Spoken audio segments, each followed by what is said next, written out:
afternoon, friends. Let us start. Today's topic is time, speed, and distance. Basically, when we consider CSAT, if we take the relevance of this topic as per CSAT is concerned, in 2019, 3 questions were asked from time, speed, and distance. And same were the number of questions. That is once again in 2020, that is last year, again 3 questions were asked. And if you take all 10 years CSAT papers, this is one topic from where you will always be expecting some questions. The number of questions may vary from 1 to 4, and of the topics that we have in quantitative aptitude, this definitely will be one of the most important. Now, let us see basically what are the things that is involved in this topic. Firstly, the various areas from where they are asking questions is they are checking the relation between time, speed, and distance, the variation concept. They are checking about having questions from average speed, and then you have questions based on relative speed. The areas from where you are being tested in CSAT are boats and streams, trains, circular tracks, and there are also some miscellaneous questions which basically cannot be termed to belong to a specific type. Okay, now let us start. Here we have basically 3 things: time, speed, and distance. And there is only one formula which associates these 3 things, that is distance is equal to speed multiplied by time. So this is the only formula that you have to be concerned with. Based on the different questions which are asked, we can actually check like how are they related. How is distance related with speed if time remains same? How is speed related with time if distance remains same? Now, but this is the only formula that we are concerned with, and basically these 3 parameters are there. Now, koi bhi question mein, whatever question you have from this topic, you will always find that one of these 3 parameters, that is distance or speed or time, will be same. And based on that, they would be expecting you to find the relation between the remaining 2 parameters. So if distance is same, then what will be the relation between speed and time? If speed is same, what will be the relation between distance and speed? And if time is same, what will be the relation between distance and speed? Now, distance normally will be given in kilometers or meters. Speed will be given in kilometers per hour or meters per second. And time will be given in hours or minutes or seconds. So when we are concerned about the units in which distance, speed, and time will be given, these are the units. Distance will be either in kilometers or in meters. Speed will be in kilometers per hour or meters per second, and time will be in hours or minutes or seconds. Now, 1 kilometer will be equal to 1000 meters. So if I have something given in kilometers, I want to convert it to meters, I multiply it by 1000. Now, 1 kilometer per hour, 1 kilometer is 1000 meters, and 1 hour is 60 minutes. And again, each minute is 60 seconds. So it is 60 into 60, which basically gives us 5 by 18 meters per second. So 1 kilometer per hour will be equal to 5 by 18 meters per second. Now, if they give us that 54 kilometers per hour and say I want to convert it to meters per second, what should I be doing? I simply multiply this by 5 by 18. 18 3s are 54 and 3 into 5 is 15 meters per second. If they give us say 72 kilometers per hour and I want to convert it to meters per second, what we do is multiply this by 5 by 18. 18 4s are 72, or I get 20 meters per second. On the contrary, if I am given 10 meters per second and they ask us what would be the value in kilometers per hour, what should I do? Just like there I multiplied by 5 by 18, I would have to multiply it now by 18 by 5. So that gives us 36 kilometers per hour, right? This is how we convert. And we know that 1 hour is equal to 60 minutes and 1 minute is equal to 60 seconds. So when we are asked to convert from hours to seconds or from minutes to hours, we can do that. Now, let us see exactly what are the relations between these 3 parameters. That is, this being the only formula that we have, how are they related? Supposing it is given that a person travels for 4 hours on the highway. क्या बोला है कि कोई आदमी highway पे covered 4 hours. The duration of time that is spent traveling, that is 4 hours. Now let us see that if I am given the speed of that person, say in kilometers per hour, what will be the distance that person covers in that duration of 4 hours.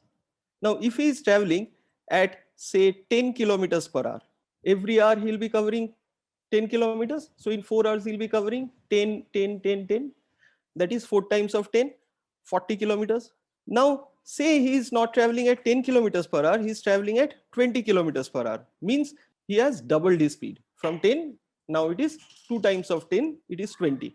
What happens to the distance covered? In 4 hours, every hour he covers 20 kilometers. So in 4 hours, he'll be covering 20 plus 20 plus 20 plus 20, or 4 into 20, which is 80 kilometers. So what do we find? When the speed is doubled, when I multiply it by 2, what happens to the distance covered? That also increases. Not only increases, it also gets multiplied by the same number. That is, it also gets multiplied by 2. Now say he is traveling at half his initial speed. That is, initially we took that he traveled at 10 kilometers per hour. Say he is traveling at 5 kilometers per hour. So what have I done? He is traveling at half his speed. What happens to the distance covered in 4 hours? So every hour he'll be covering 5 kilometers. So total in 4 hours he'll be covering 5 into 4, that is 20 kilometers. So what do we find? That the distance covered also gets halved. Or here what we find is, when I increase the speed, the distance increases. When I decrease the speed, the distance decreases. Now you have to remember one aspect here. The time duration is same. The time duration does not change. That remains fixed. That is a constant. That is always 4 hours in our case. So we can see that here speed and distance, they vary directly. Or what can I see, that if I look at the ratio of speed and distance, we'll find the ratio is a constant. The ratio does not change. In the first case, it is 10 is to 40, that is 1 is to 4. In the second case, it is 20 is to 80, 1 is to 4. Here also it is 1 is to 4. Now the ratio will remain the same. So what can I see? We can see that speed by distance, that ratio is fixed. That is same. That does not change. It is a constant value. In our situation, it is 1 by 4. In a different question, the duration of time might be different. Accordingly, we'll have a different value. But I can say that this is a constant value, or speed is equal to a constant into the distance. So if the value of distance increase, I can see that k is a constant value. It is a number. In our case, it is 1 by 4. It could be 2, it could be 3, it could be 1 by 50. It could be a number, but it will be the same number for that specific question. So if I multiply my distance by some number, the speed also will get multiplied by the same number. If I divide my speed by some number, the speed also gets divided by that number. Or here we say that speed varies directly with distance. Now similarly, speed varies directly with distance, that we have seen. Now let us see, supposing I say that a person covers say 120 kilometers in the highway. So now what am I telling? I am telling that the distance is fixed. The distance is a fixed number. That does not change. Let us see what would be the relation between speed and time. Now supposing he travels at 20 kilometers per hour. In order to cover 120 kilometers at 20 kilometers per hour, I can use this relation. The distance is 120, speed is 20. So what should be time? 20 multiplied by what gives us 120? 20, or 120 divided by 20, that is 6 hours. Now, if he is traveling at double his speed, say 40 kilometers per hour, what happens to the time? He is covering the same distance of 120 kilometers. So what will be the time taken? So we can see that 40 multiplied by the time, that should give us 120. Or what would be the time? It is 120 divided by 40, which is 3 hours. So what do we see? When the speed increase from 20 to 40, there is an opposite change in the time taken. It did not increase. In fact, it decreased. So when I actually multiplied my speed by 2 to get 40, the time did not get multiplied by 2 like it was the case in the previous situation of speed and distance. Rather, it got multiplied by 1 by 2. Now let us say he is traveling at 60 kilometers per hour. Now if he is traveling at 60 kilometers per hour, now we can see that what have I done with the speed? Now I am multiplying the speed by 3. Now in order to cover 120 kilometers, what will be the time taken? So 60 multiplied by what gives us 120? 60 multiplied by 2 gives us 120. So now when I multiplied my speed by 3 and it becomes from 20, it becomes 60. What happened to the time? It did not get multiplied. It actually decreased. It got multiplied by 1 by 3. Or here we find that the product is constant.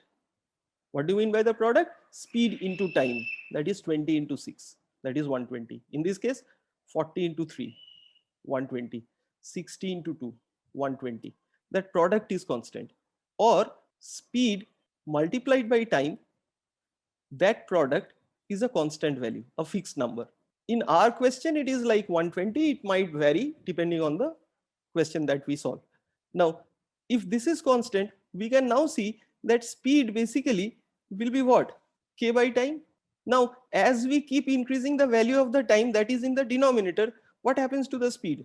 The speed will be decreasing. Or when you have product of two things fixed, whatever those two things are, if the product is a fixed number, if you increase one, the other must decrease. Similarly, and vice versa. If you decrease one, the other must increase. So now if I ask you, like, say that if I tell you the distance is fixed, say, and then we say that the speed ratio is 1:2. Can you tell me what will be the time ratio? What do you mean by speed ratio is 1:2?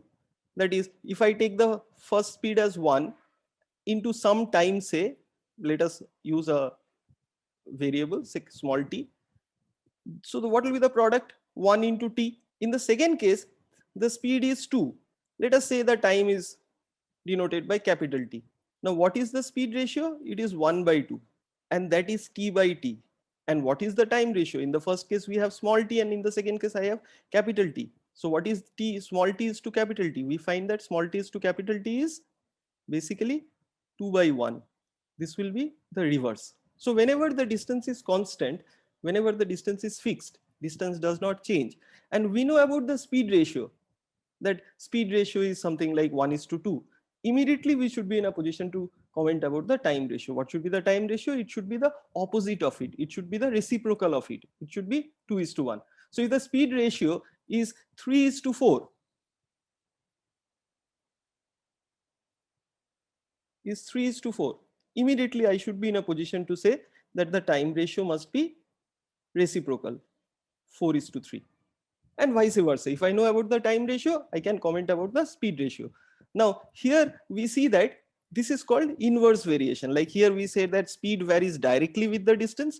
In this case, we will say that speed varies inversely with the time, provided what? Provided the distance is fixed. Now we don't need to go through all these things to understand this simple aspect. We can directly check it from the relation that we have, that distance is equal to speed into time. Just concentrate on this equation. Now supposing we say that this k time is fixed, this number, this is fixed. So what do you see? Distance by speed will be fixed. So whatever is the distance by the speed, that will be fixed. That will be a constant value. Now if that is a constant value, if you multiply your distance by some number, you also need to multiply the speed by that number.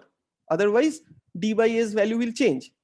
So what happens is the distance ratio and the speed ratio, that remains same. And since distance is speed into time, similarly, instead of fixing time, if you fix the speed, it's a similar relation like the one between distance and speed. If time is fixed, the relation will be same between distance and time if the speed is fixed. If I say that the speed does not change, this remains fixed. So what will I say then? That the distance by the time taken will actually be a fixed number. And the same relation as it was between distance and speed, now it would be between distance and time. But when you look at distance as speed into time and the distance is fixed, if I fix the distance, that is the product is fixed, what will be speed by time, that relation? Now we can see that the product is fixed, means if one increase, the other will decrease. It will be an opposite change. Means the ratio now will not be same. The ratio will be just the opposite of it. Now, what we have done here is basically seen the relation between these three parameters, speed, time, and distance.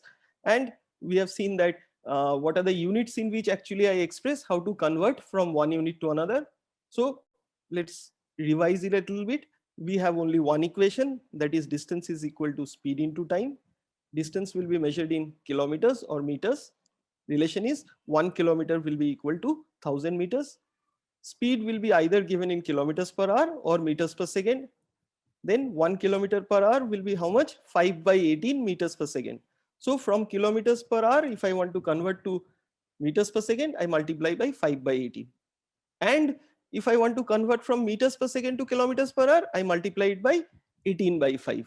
Next, we have seen that how are they related? Speed, time, and distance.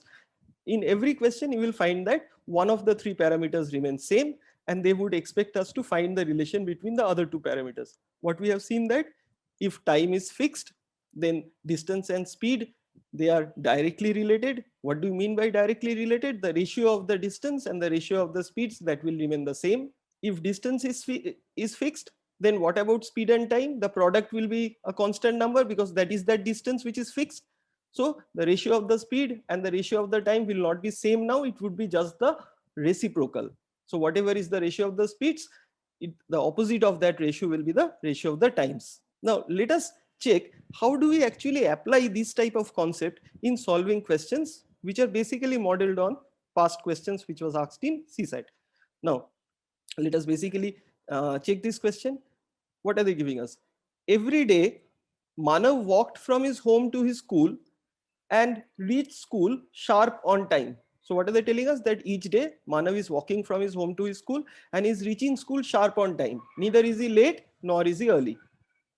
One day he walked at 4/5 of his usual speed and as a result was late by 5 minutes. So every day Manav is walking from his home to his school and he is neither late nor early, he is sharp on time.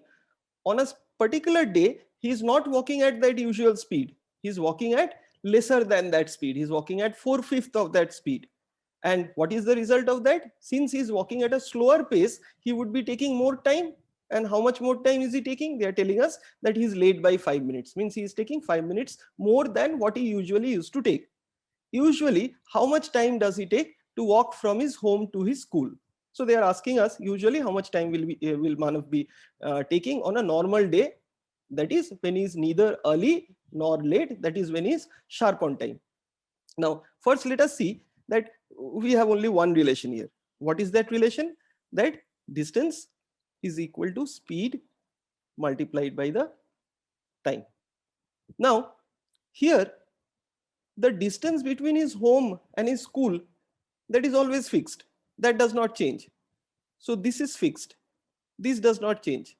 Now if I say on a normal day he was walking at a speed of v, and what was the time that he used to take? Maybe this is the time he used to take.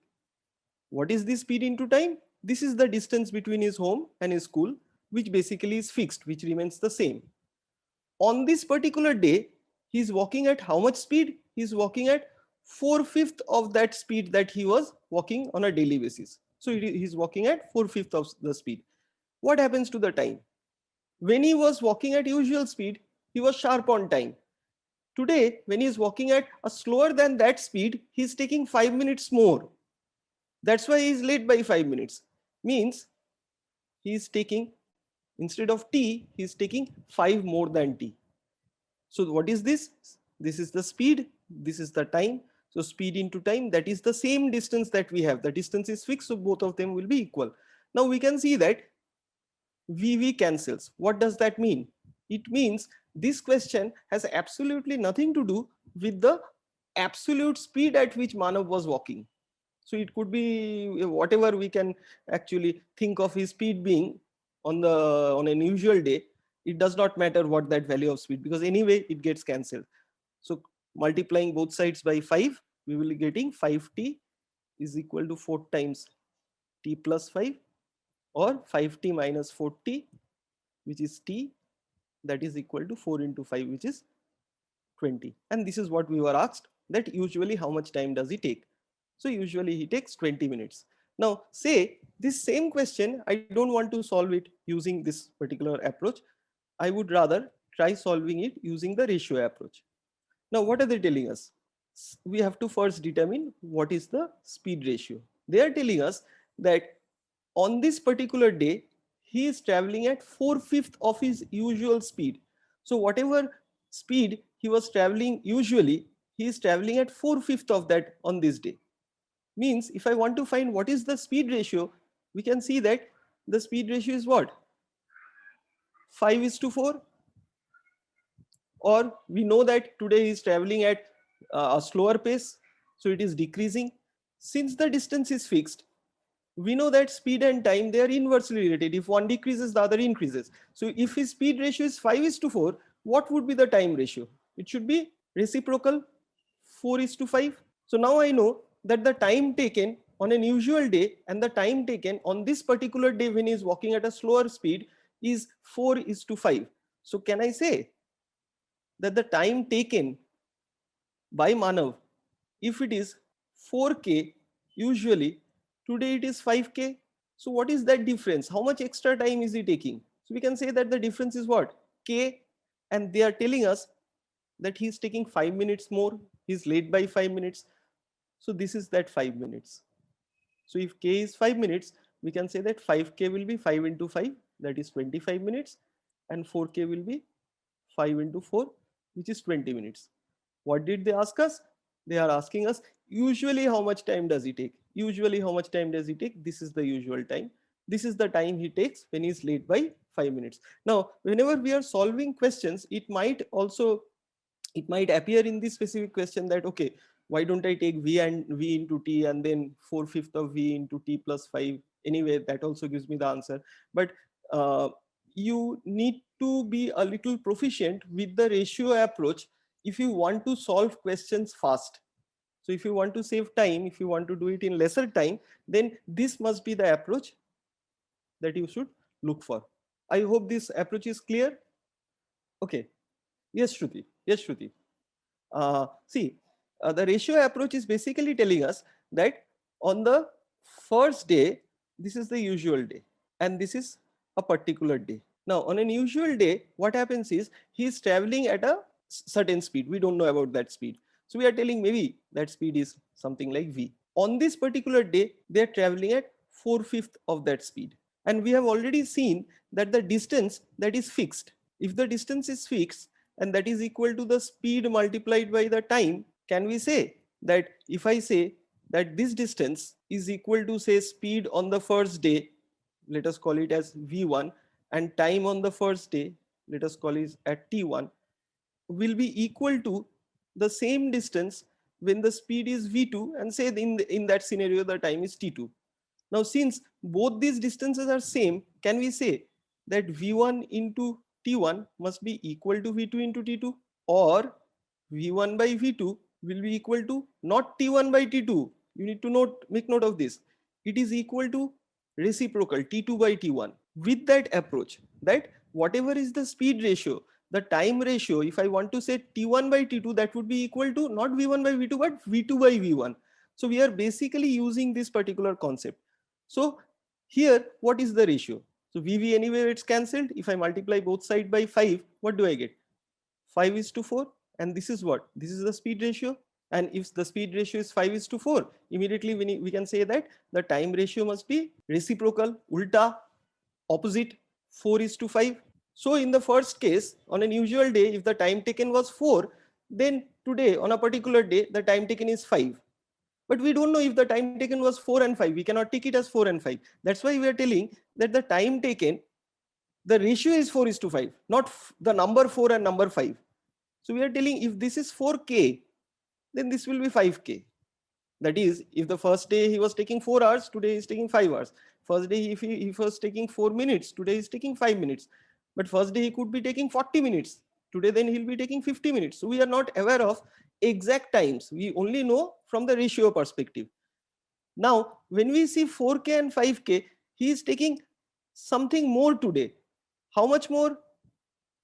We can see that 4K plus K gives us 5K. So he is taking K more.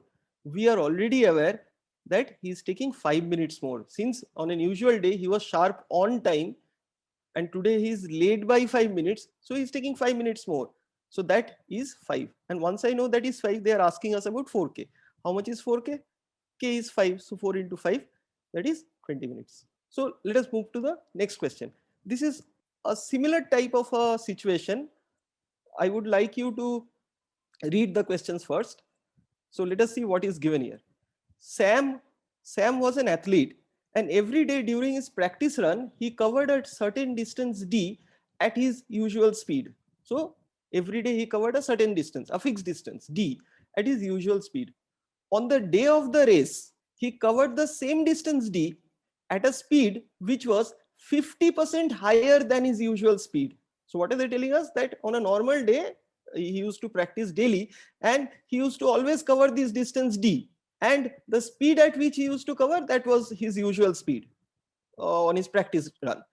But on the day of the race, on the race day, he covered that same distance d, but at a speed which was not that usual speed, but more than that usual speed. How much more than that usual speed? It was 50% more than the usual speed. He was traveling at 50% higher than the usual speed. As a result of which, he took 20 minutes less to cover the same distance. So what happens? Since he increased the speed on the race day, and since he was covering the same distance d, so we know that he would be taking lesser time, whatever time he used to take on a daily basis when he was doing his practice runs. Today, on the race day, he's traveling at a higher speed. So he will be covering that same distance in a lesser time. These people are telling us that he is taking 20 minutes less. Now here, if I say usual day and race day. Now usual day, if he was traveling at V, on this race day, he is not traveling at V, he is traveling at V plus 50% more. 50% means 50 per means division, cent means 100. 50% of V. That is 50 by 100 of V, which gives us V plus 1 by 2V. And what is that V plus 1 by 2V? It is 3 by 2V. Now we see that VV will get cancelled. Multiplying both sides by 2, what do we get? 2:3. So what is the speed ratio? Speed ratio is 2:3. Now distance is fixed. On the race day, he is covering distance d. On a normal test run, on a practice run day, he is also covering the same distance. Distance is fixed. Distance does not change. This is fixed. So we know that speed ratio and time ratio, they would be what? Won't be same. It would be reciprocal, opposite. So if speed ratio is 2:3, what would be the time ratio? It would be the reciprocal of that. So it would be 3:2. Now once I know the time ratio will be 3:2, I can think of it. What would be the time taken? If on the first day he was taking 3K, today he will be taking 2K. Means on the race day, he would be taking lesser time. How much less? How much less? So we can say 3K becomes 2K. So how much less? K less. And these people are telling us about that. He took 20 minutes less. So this K is 20 minutes. What are they asking us? For how long did he run on the day of the race? So then what is 2K? 2K will be 2 into 20, which is 40 minutes. Now, with a bit of practice, you will definitely become comfortable, and then you need not actually go and write down this step. You can directly say that if he is traveling at 50% higher speed, once you do the percentage topic, you will know 50% higher means it will be whatever was the speed. Today it is 3 by 2 times of that. It is more. So the ratio is 2:3. Time ratio will be 3:2. So you will just simply be writing this, or in some cases with a bit of practice, you can actually do it orally. That if he was taking 3K on a practice day, today he is taking 2K. How much less? K less. 3K minus 2K is K. And these people are telling us K is 20. So what is 2K? 2K is the time he takes on a race day. So 2K is 40. Now this is modeled on CSAT 2019 model. So let us check the question. Basically, we have two questions here. Traveling at 6 kilometers per hour, Raman reached his office 9 minutes late. So what are they telling us? That if Raman traveled at 6 kilometers per hour, he is reaching his office 9 minutes late. Whereas traveling at 8 kilometers per hour, he reached his office 6 minutes early. If he was traveling from his home to his office, how far was his office from his house? Now again, once you read this question, they are telling us something like, if he travels at 6 kilometers per hour, he is late by 9 minutes. If he is traveling at 8 kilometers per hour, that is, he is traveling at a higher speed. Initially, he was traveling at 6 kilometers per hour. Now he is traveling at a higher speed, at 8 kilometers per hour. And if he increases his speed, it's very obvious that the time that he takes will come down. If he's going faster, he will be taking lesser time, and that's what is happening. In the first case, he was late by 9 minutes. Today, he is early by 6 minutes. Now, if he was traveling from his home to his office, how far was his office from his house? Now here, whenever you have a question on time, speed and distance, first thing that you need to actually focus on and basically be assured of is, this is the formula that you have. Only one formula is there, that distance is speed into time. And we know that in every question, one of the three things, either distance or speed or time, one of them will be fixed. And if you look at questions which are asked in CSAT, or for that matter, any aptitude exams, almost 95% of the cases you will find it is distance which is fixed. There will be hardly any cases where speed or time is fixed. Okay. Now, in this particular question, we know that the distance between his home and his office, whatever that distance is on Monday, it would be the same on Tuesday, Wednesday, and on any day of the year. So the distance between his home and his office, that is fixed, although they are not telling us explicitly that the distance is fixed. But from this particular question, it's very clear that the distance here, whatever the distance that is between his home and his office, that does not change. That remains the same. So that is fixed. Now, what is it that we have? We have speed ratio. What is it? On the first day, he was traveling at 6 kilometers per hour. Or in the first instance, he was traveling at 6 kilometers per hour. And next, he is traveling at 8 kilometers per hour. So what is the speed ratio? 6:8.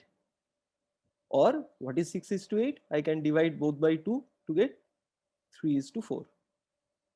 Now, what will be the time ratio then? We know that distance is fixed. We are aware of that. What would be the time ratio? We are already aware that distance is fixed. Like in the previous two questions, here also we find distance does not change. Distance is fixed. So if the distance ratio is 3:4, what should be the time ratio? Reciprocal, opposite. It should be 4:3. And if it is 4:3, what would be time taken? I can say if this is 4K, this will be 3K, right? If this one is 4K and this will be 3K. Now, what is the difference between the two time taken? 4K minus 3K, that is K. Now, read it carefully. Are they not telling us about the difference between the two times? In the first case, he was 9 minutes late. Supposing his office was supposed to start at 9 o'clock, he reached at 9 minutes past 9. And in the second case, he is 6 minutes early. So his office is starting at 9 o'clock, say, he is reaching 6 minutes early, means he is reaching at 8:54. Now look at these two times. 9 minutes late and 6 minutes early. What is the difference between the two times? 6 minutes. After 6 minutes, it will be 9 from here. And after another 9 minutes, it will be 9 minutes past 9. So basically the difference is 6 plus 9, 15 minutes. And once I know that this is 15 minutes, we can say that what will 3K be?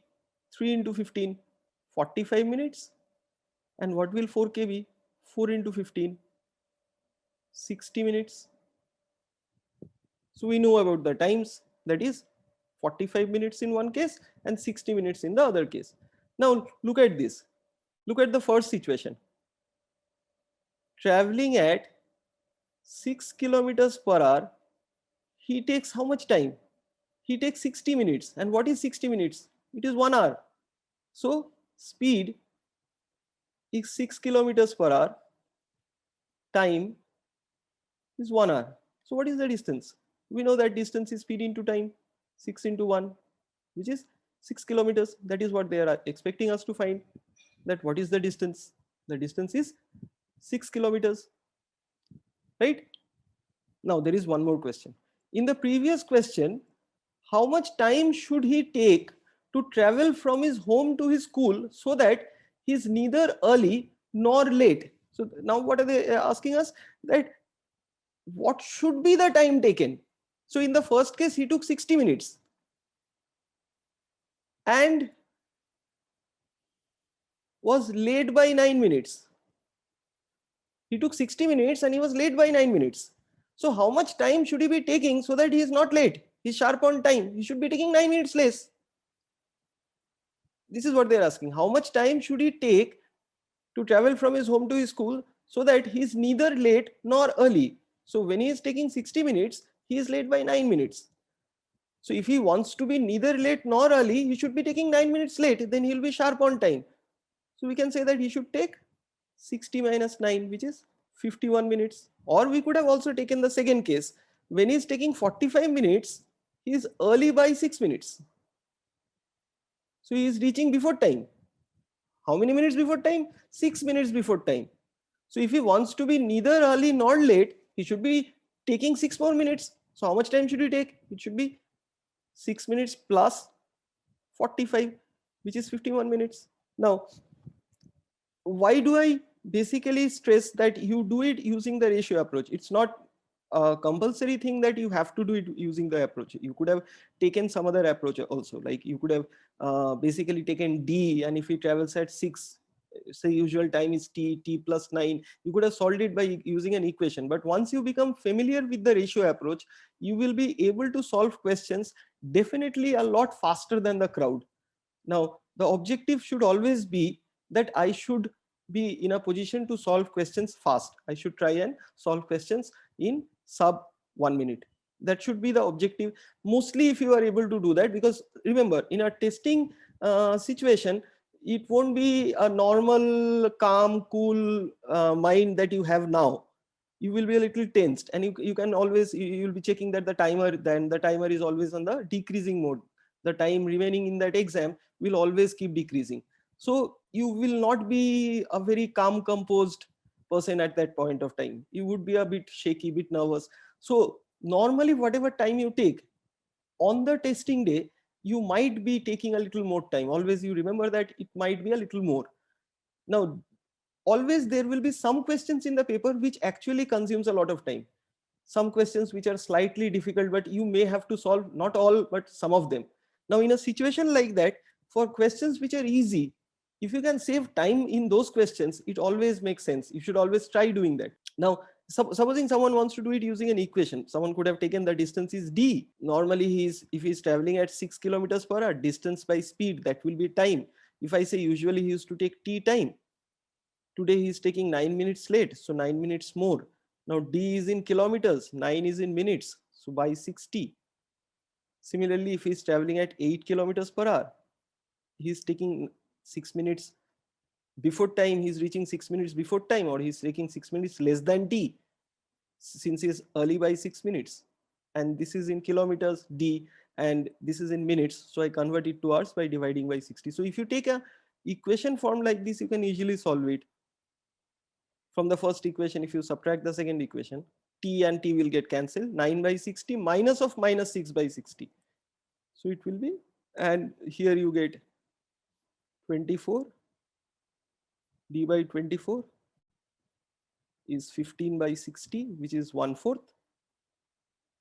So D is equal to 24 by 4. That is 6 kilometers. And then you can always say that 6 kilometers, at 6 kilometers per hour, he takes 60 minutes, he takes 1 hour. So when he takes 60 minutes, he's late by 9 minutes. He's taking 9 minutes more. So he should be taking 9 minutes less than 60. And you can always arrive at the answers. You can also have different approaches, like taking a number and then solving it. Here we have 6 and 8. So we can take a number which is divisible by both. That would also give the answer really fast. But I still would actually suggest that you have to be a little familiar with the ratio approach, because in the long run, you would be thanking me, because you will be solving these type of questions definitely sub 30 seconds. Definitely sub 30 seconds. The time that you take to understand the question is what you take. Mostly, most of the questions you can do it orally. But for that, you need to be really familiar with the ratio approach.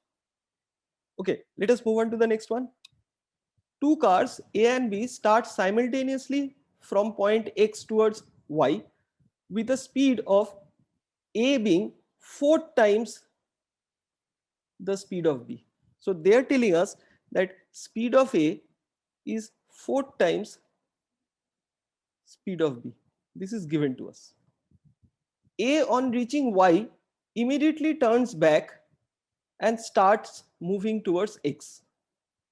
If the two cars meet at a point which is 30 kilometers from Y, then find the distance between X and Y. Now here, see, in this question, it's not simply someone is traveling. The path that is followed is important. They are telling us that two cars A and B start simultaneously from a point X towards Y. And then they are telling us about the speed ratio. But after that, some conditions is given. A on reaching Y immediately turns back and starts moving towards X. And then they meet. So if I actually represent it using a figure, say this is X and say this is Y. Now what happens to A and B? A starts like this. Since speed of A is higher than the speed of B, A would be reaching Y before B does. So A and B both started from here. A in this manner, B in this manner. After that, A turns back and is moving towards X. What happens to B? B, having a slower speed, is traveling like this.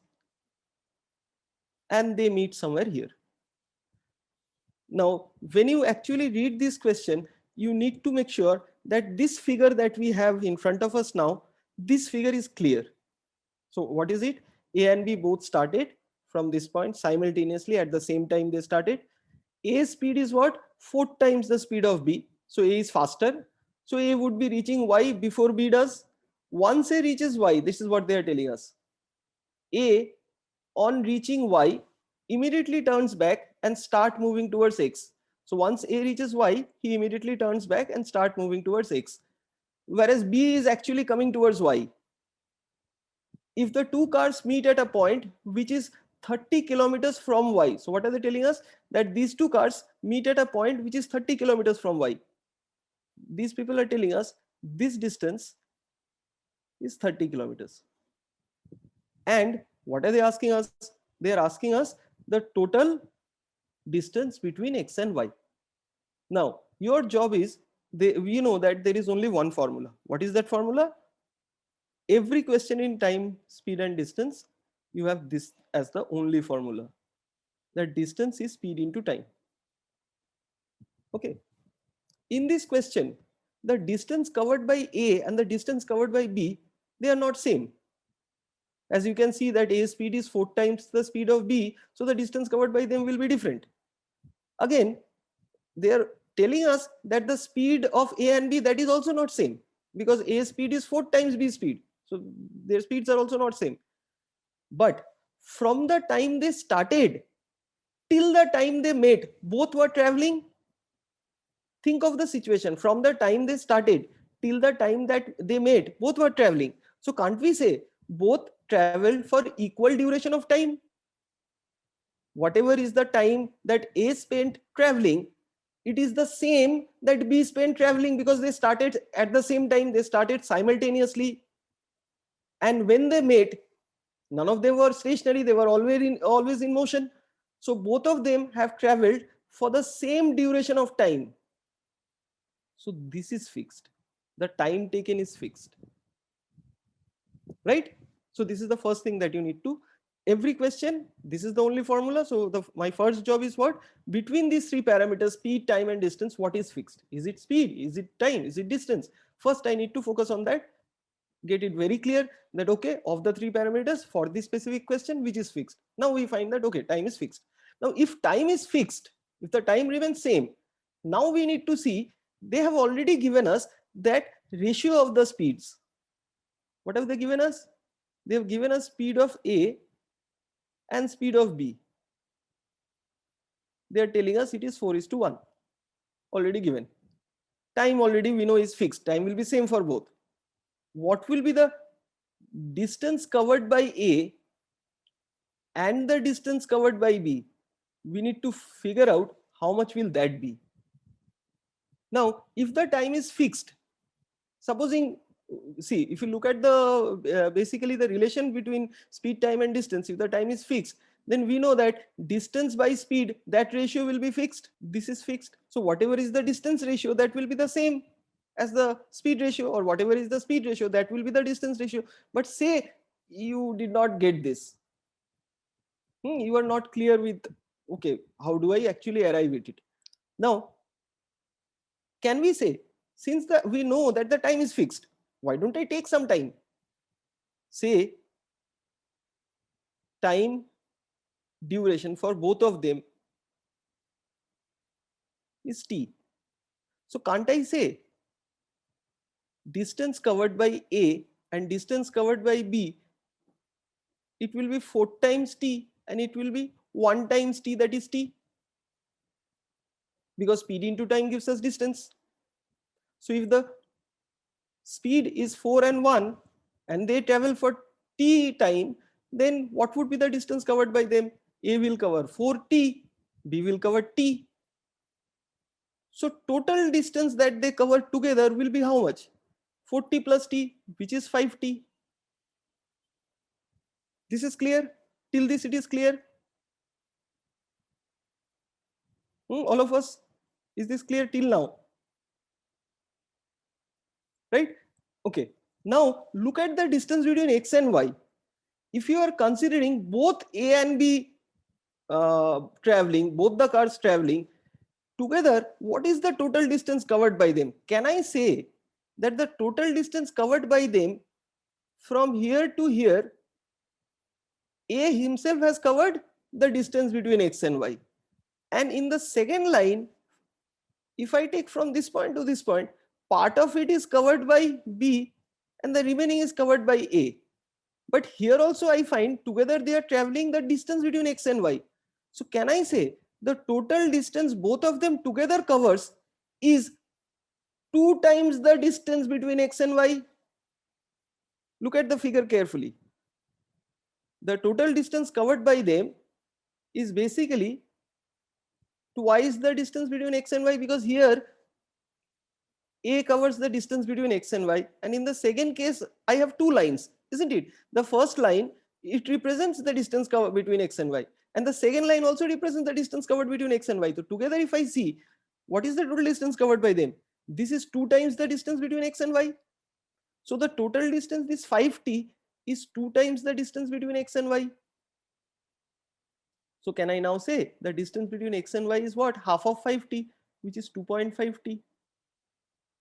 And we already know that B has covered how much? T distance. And if the total distance is 2.5t, this must be 1.5t, because together it will be t. And we have already seen that the distance covered here, this distance is 30 kilometers that they have already given us.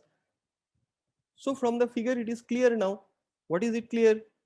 That 1.5t is equal to 30. 1.5 is what? 3 by 2t, that is equal to 30. So 3 tens are 30 into 30. 3 tens are, and 2 into 10 is, t is 20. What is xy?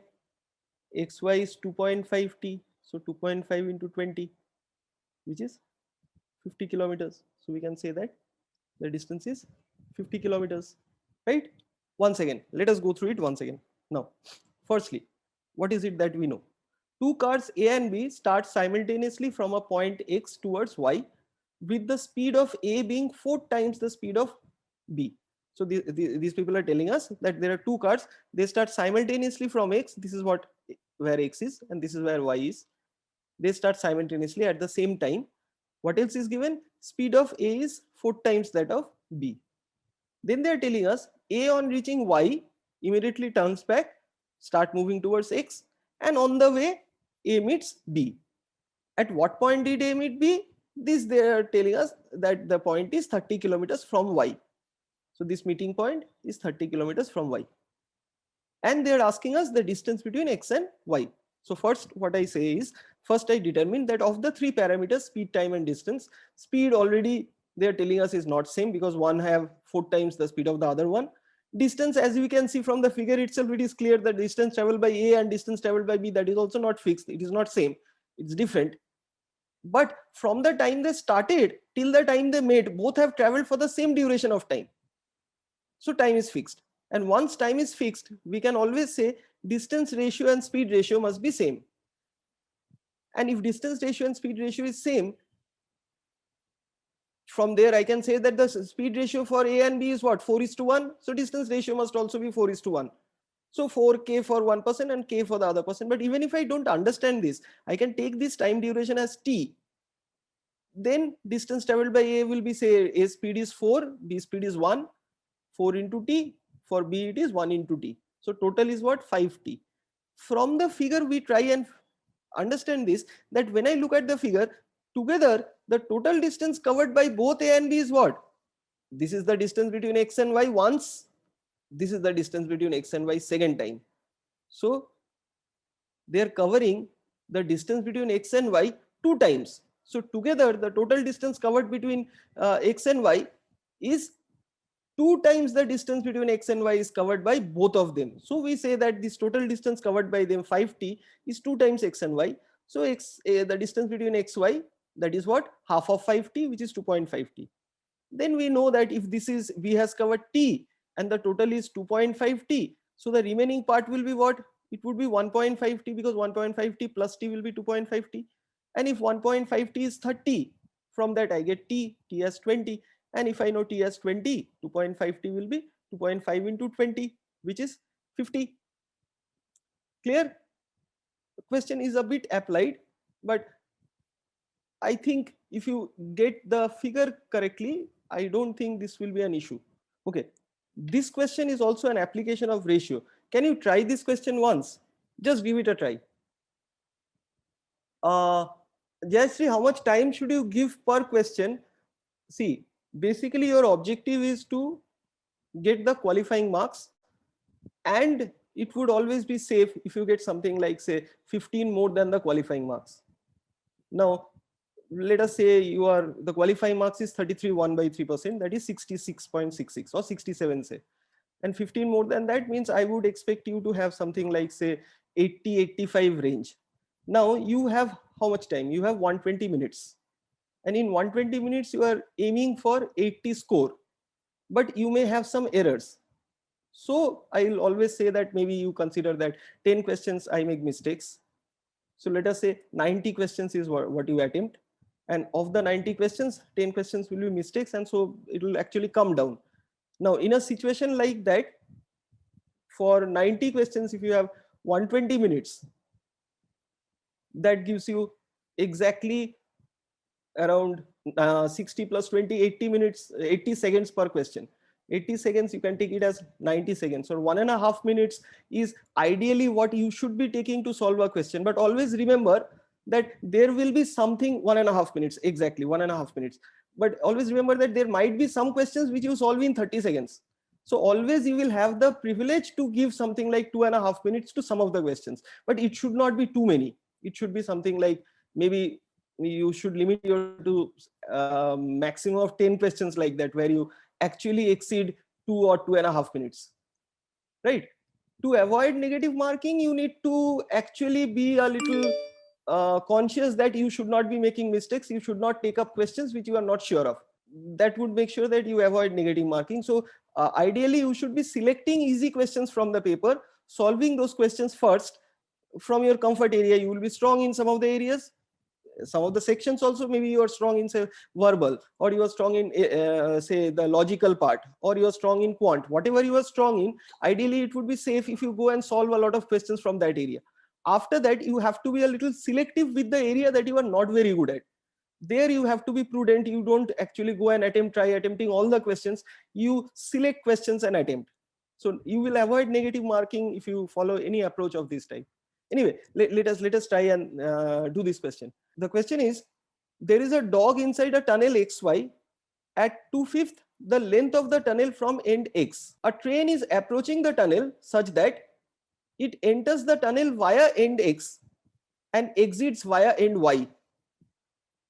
Now the condition given is, if the dog runs towards end X, it meets the train at X. Whereas if it runs towards end Y, the train meets it at Y. Find the ratio of the speeds of the dog and the train. So let us say you have a tunnel like this. and the tunnel is XY, say something of this type, and you have a train which is approaching this tunnel. Okay, please understand my diagram is not good at all. It's really bad. So this is the train which is approaching the tunnel. Let us think of it as a steam engine.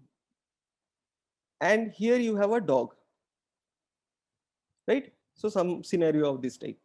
Now what these people are telling us, if the dog runs towards end X, if this dog runs towards end X, that is towards this point, it meets the train at X. Means in the time that dog reaches X, the train will also reach X. But if the dog runs towards end Y, the train meets it at Y. But instead of running towards end X, if the dog is running towards end Y, in that situation also the train will meet the dog exactly at Y. We have to say what will be the ratio of the speed of the dog and the train. What do we know? The dog is at 2/5 the length of the tunnel from end X. So whatever is the length of the tunnel, total length, the dog is what? 2/5 of that length from end X. Okay. Could you give it a try? Remember, we don't know the distance between the train and end X. We are not aware of that.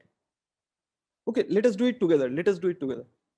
Firstly, they are telling us that the dog is at 2/5 the length of the tunnel from end X.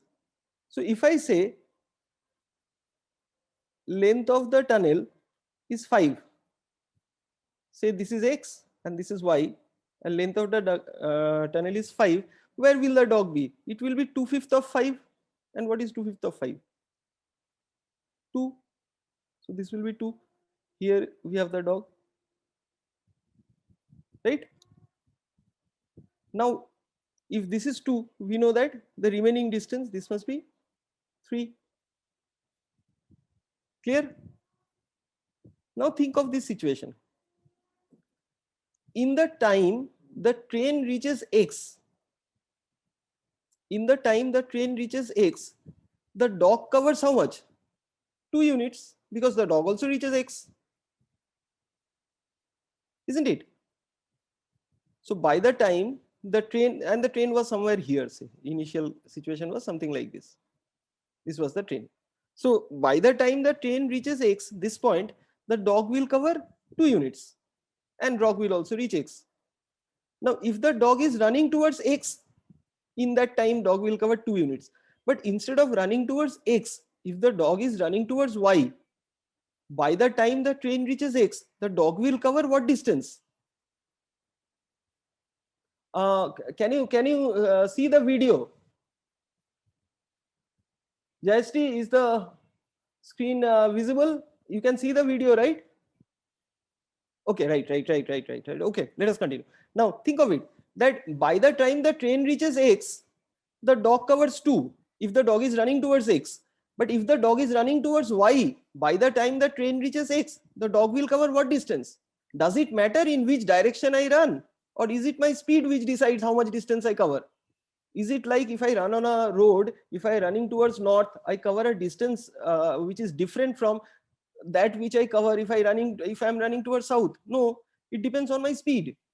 If I am traveling at 10 kilometers per hour, it doesn't matter if I am traveling towards east or west or north or south. I will be covering 10 kilometers every hour. In 1 hour, I'll cover 10 kilometers. Isn't it? So by the time the train reaches X and the train reaches this point, X, the dog will cover 2. Doesn't matter if the dog is running towards X or running towards Y. So if I take that the dog was here, which is 2, the dog will cover another 2. So dog now will be here. If the dog is running towards Y, the dog will be at this point. Now look at this. Train is at X, dog is at a distance which is 4 units from X. So now what do you find? In the time dog and train should reach Y simultaneously. Dog covers 1, train covers 5. Isn't it? Both are traveling towards Y. So in the time the dog covers this distance, which is the distance separating the dog's current position and Y, that is 1, the train will cover from the distance between X and Y. So what will be the speed? And they are doing it in the same time. Train is at X, dog is at this point, and in the time the Dog is at this point and train is at this point. In the time the dog covers this remaining distance of 1, the train covers the entire distance of 5. So speed of dog by speed of train will be what? 1 by 5. The dog is running at 1/5 the speed of the train. Is this clear? This is clear. This is clear. You could have also done it using, say, equations, but the thing is it would become a little clumsy. Say if you say that this distance is d, so and say the speed, I say for the dog and the the dog and the train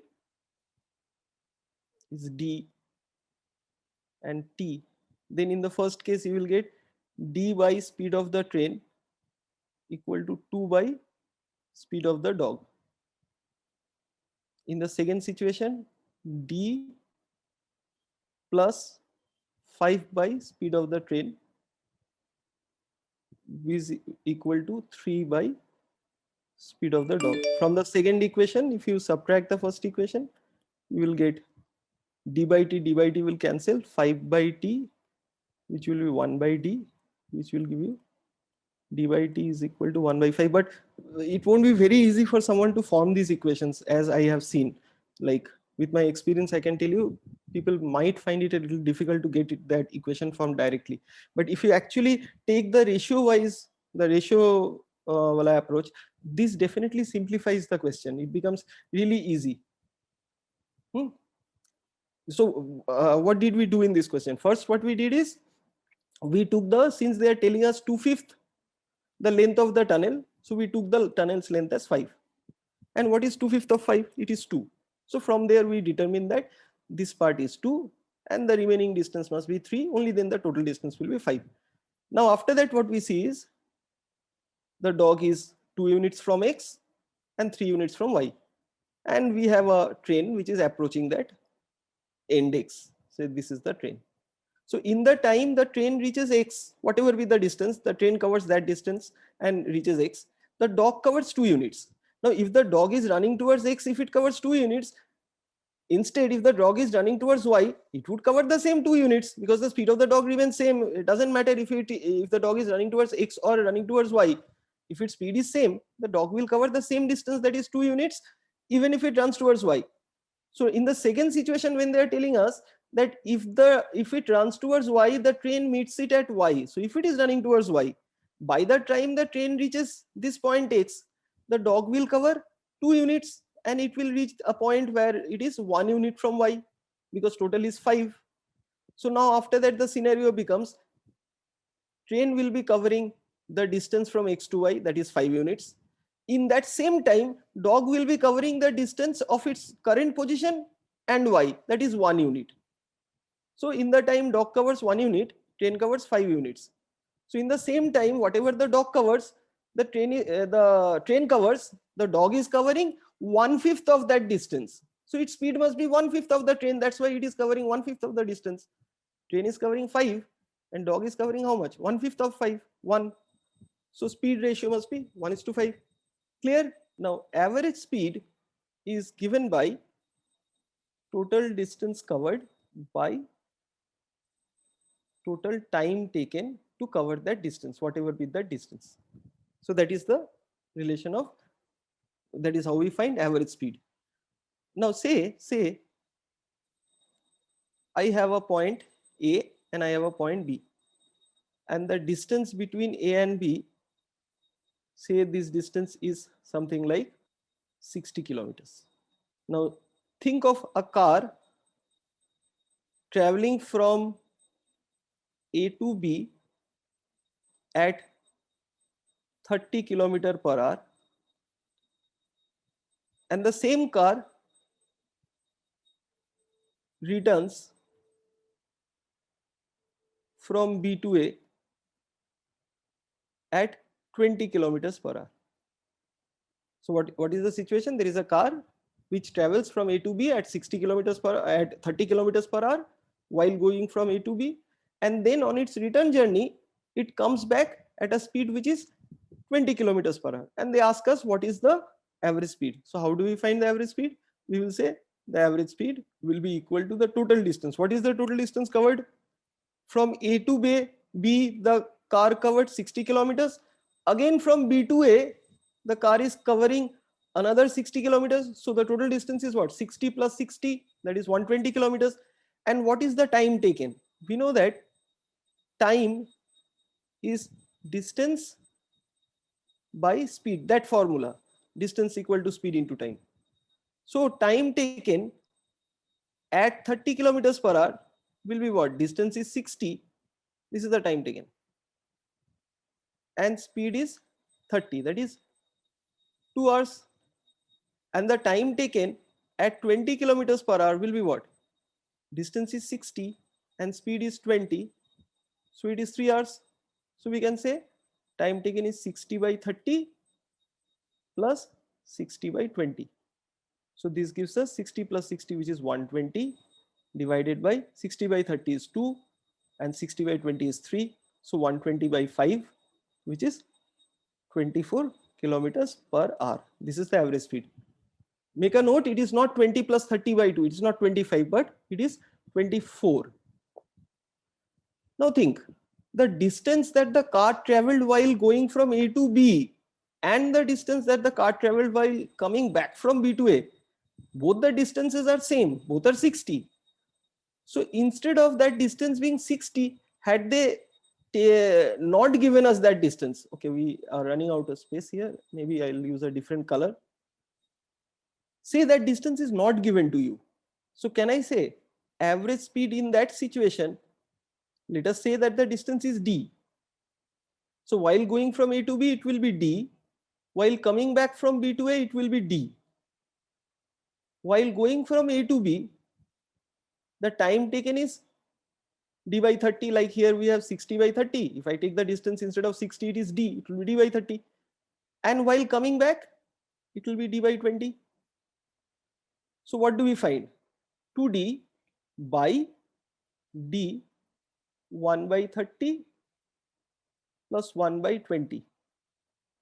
dd will get cancelled. So what will I have? 2 by 30 plus 20 by 30 into 20. So this gives us 2 into 30 into 20 by 30 plus 20, which is 50. So how much is this? This is 1200 by 50, which is 24 kilometers per hour. Okay. And if it is 24 kilometers per hour, so what do we find? That it has nothing to do with the actual distance. Okay. Savan, you want boards and streams? It is very confusing. Okay. Right.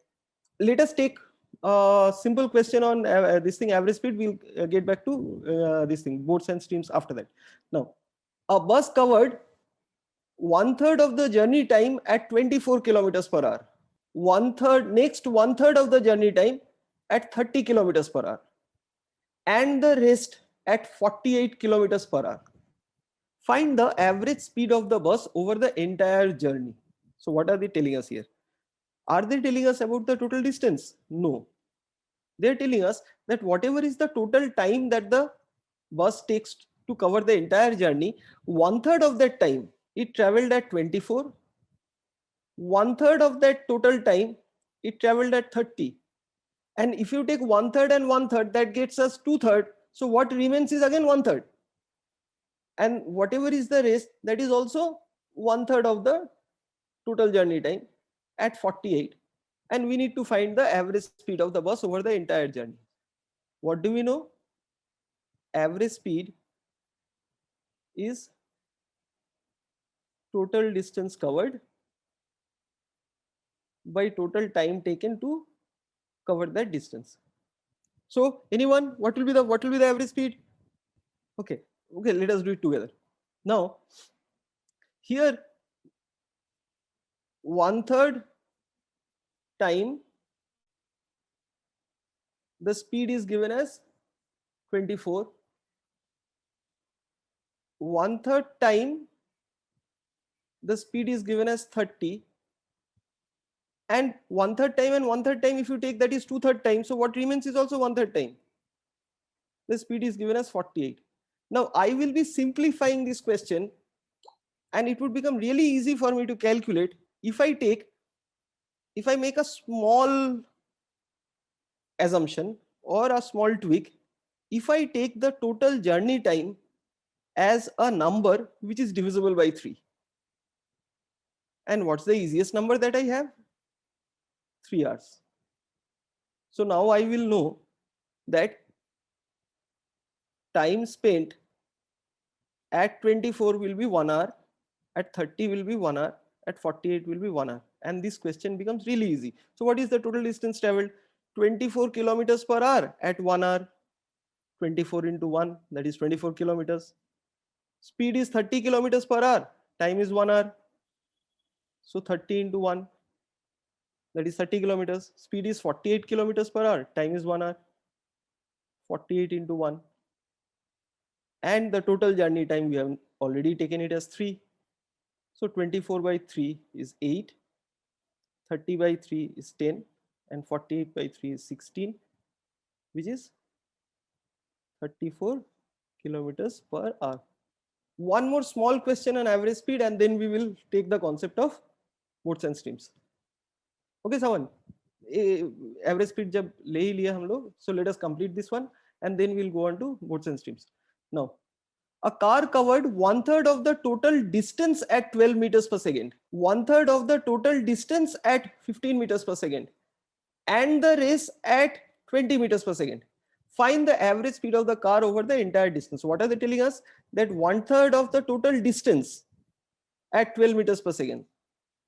So 1/3 of distance and speed 12 meters per second. 1/3 of total distance at 15 meters per second, and 1/3 of total distance at 20 meters per second.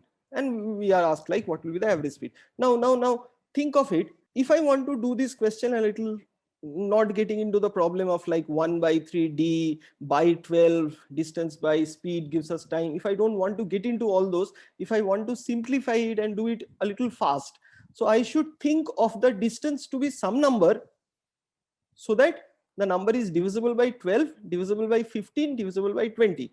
12, 15, 20. The easiest approach is we say that okay, it must be a multiple of 12, a multiple of 15, a multiple of 20.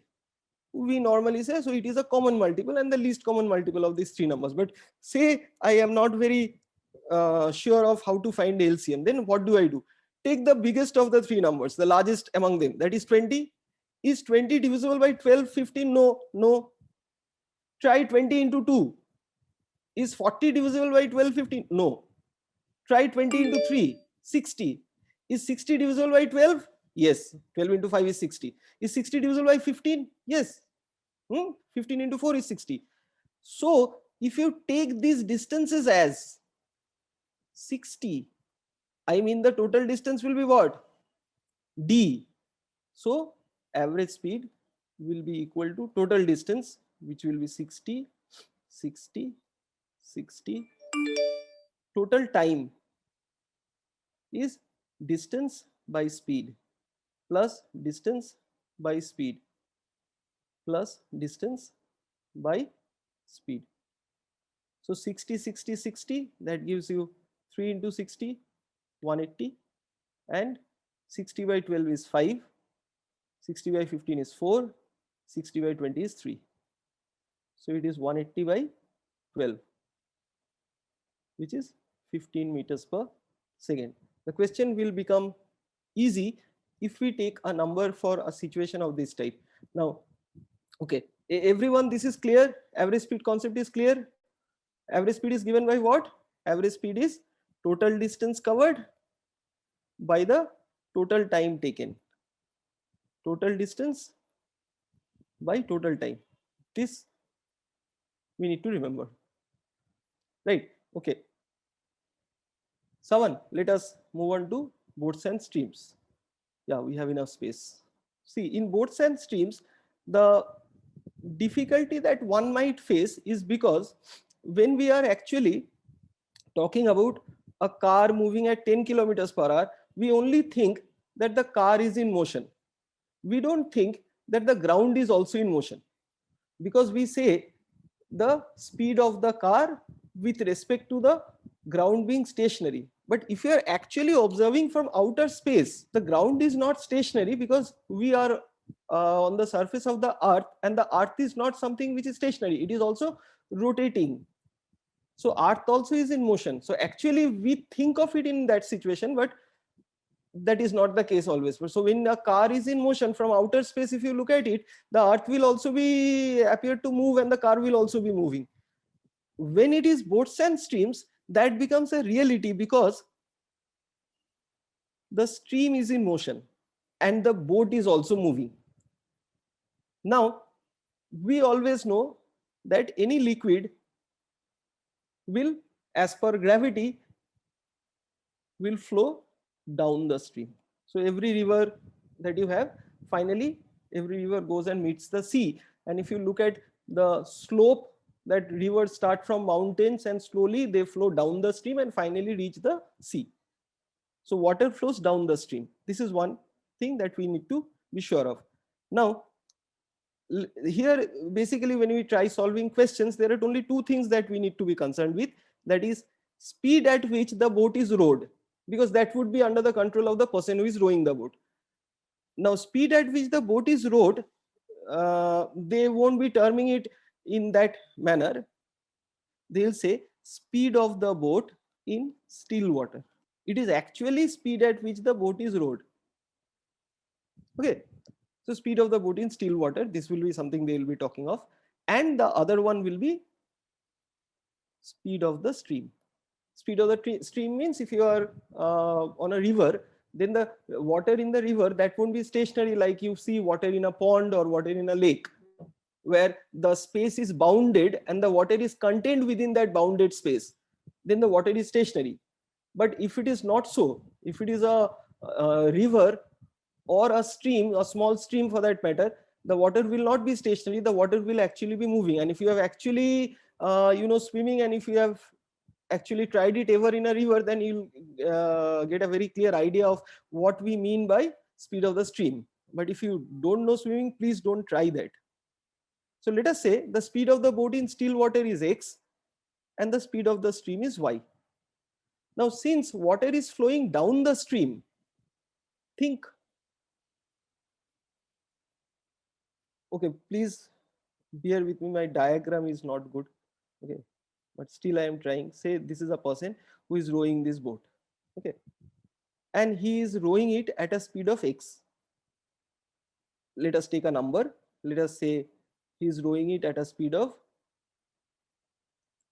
10 kilometers per hour. Now if the water is stationary, if the water is stagnant, then I know that after 1 hour, if it is here, after 1 hour he'll reach a point somewhere here, and the distance between these 2 points will be 10 kilometers. But instead of that, if he is doing it if the river bed is sloping in this manner and water is flowing down the stream, here we have taken x is equal to 10. Now if you are talking of x is equal to 10 and the water is not stationary, but the stream water is actually also in motion, and it is 2 kilometers per hour, which is the speed of the stream, or the speed of the water which is in motion, and that is the speed of the stream. Now after 1 hour he will reach that point, which is 10 kilometers. But the water that you have here, so whatever is the water at this point, the water will actually be moving ahead by 2 kilometers in 1 hour. So if you actually have a leaf along with this person, which is moving at the speed of the stream, are you getting me? If you this person also starts from this point and you have a leaf which also starts from this point, after 1 hour you will have a situation of this type, that the leaf you will find at a distance of 2 kilometers ahead. So can we say that had this person been stationary, had this been stationary means had he not rowed, had he not tried to keep the boat in motion, had he just sat on top of the boat, then his situation and the leaf's situation will be identical. Means after 1 hour, anyway, he would have reached this point, which is 2 kilometers ahead of the point from where he started. But now he is not actually sitting there stationary, he's rowing the boat at 10 kilometers. So now can I say that from this point he would be 10 kilometers ahead?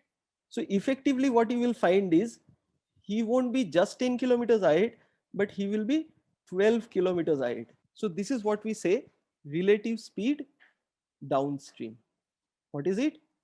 Since water is flowing down the stream, we will say that whatever is the speed of the boat in still water plus speed of the stream. But instead of that, if this person is trying to row the boat up the stream, that is a sloping ground like this, say, and he is trying to row the boat up the stream, his speed is x, which is 10, and y, which is 2. Now I know that after 1 hour he'll be moving by 10 kilometers and he'll reach this point. But in that 1 hour, the stream water, wherever he reached, will not be there. It will be moving down the stream by 2 kilometers. So although he will actually reach a point which is 10 kilometers ahead, but the water there will not be at that point. The water will come here. This will be 10 and this will be 2. So effectively, he won't cover 10 kilometers. He will be covering less than 10 kilometers. He'll cover how much? 10 minus 2, which is 8. That is what we say relative speed upstream, which is x minus y. Now, these are the two things that you need to be very sure of, that when you are moving down the stream, the water actually assists in your motion. So you cover a distance which is, you travel at a speed which is basically the sum of the speed of the boat in still water and the speed of the stream. Whereas when you are moving up the stream, the water is not assisting you, but it is against you. So you you travel at a speed which is speed of the boat in still water. From that I subtract the speed of the stream, or we say that relative speed down the stream is x plus y, relative speed up the stream is x minus y. So this is the first thing that we need to be very sure of. Now if I say that a person covers a certain distance upstream in double the time he takes to cover the same distance downstream. Find the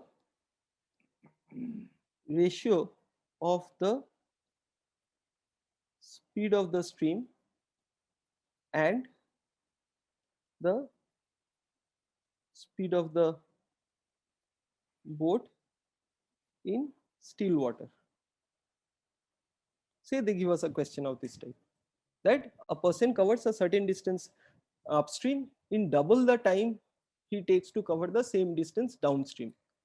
And we are asked like, what is the ratio of the speed of the stream? Speed of the stream matlab speed of the water which is flowing, that is speed of the stream, and the speed of the boat in still water. So let us say speed of the stream like we took before and speed of the boat in still water is equal to x. Now we have already seen that relative speed downstream will be given by the sum of the speeds of the boat and the speed of the stream, and relative speed upstream will be given by the difference, right? So what is the time taken when is actually rowing the boat downstream? We know that whatever distance, a certain distance he covers upstream, and the same distance he covers downstream. So if I say that distance is d, distance by speed gives us time, isn't it? Time is equal to what? The distance covered by the speed at which we are traveling. And speed downstream, relative speed downstream is what? X plus y. What is the time taken upstream? Distance is d, speed is what? X minus y. Now they have given us something. The person covers a certain distance upstream in double the time. So they are telling us that this value is 2 times this value. What are they telling us? That dy x minus y, whatever this value is, it is what? Twice dy x plus y. So as you can see, dd will get cancelled. So x plus y will be 2 times x minus y, or y plus 2y will be 2x minus x, which implies 3y is equal to x. And what did they ask us? They are asking us y by x, that is how much? 1 by 3. So you can always say that, like, what will be the ratio of the speed of the stream to the speed of the boat in still water? Speed of the stream is y, and speed of the boat in still water is 3 times of that. So the ratio is 1:3. Now you might have also some questions given here with some values, like they can also tell you that a boat covers 30 kilometers upstream in 5 hours, whereas it covers 20 kilometers downstream in 2 hours.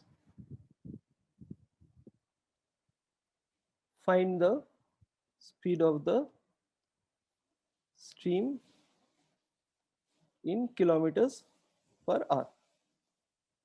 Now in this situation, always see every question on this thing, boats and streams, you always take speed of the stream. No, I'm not telling that you have to suppose that this is x and that is y. You can take u, you can take v, a, b, whatever, but these two things you have to take something.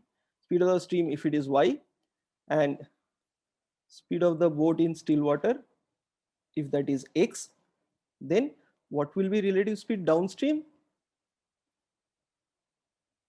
Water flows down the stream. So when you are actually moving down the stream, the water will be assisting you, means you will be moving at a higher speed. You just need to remember this, that if the stream is assisting you, your speed will increase. So it will be addition.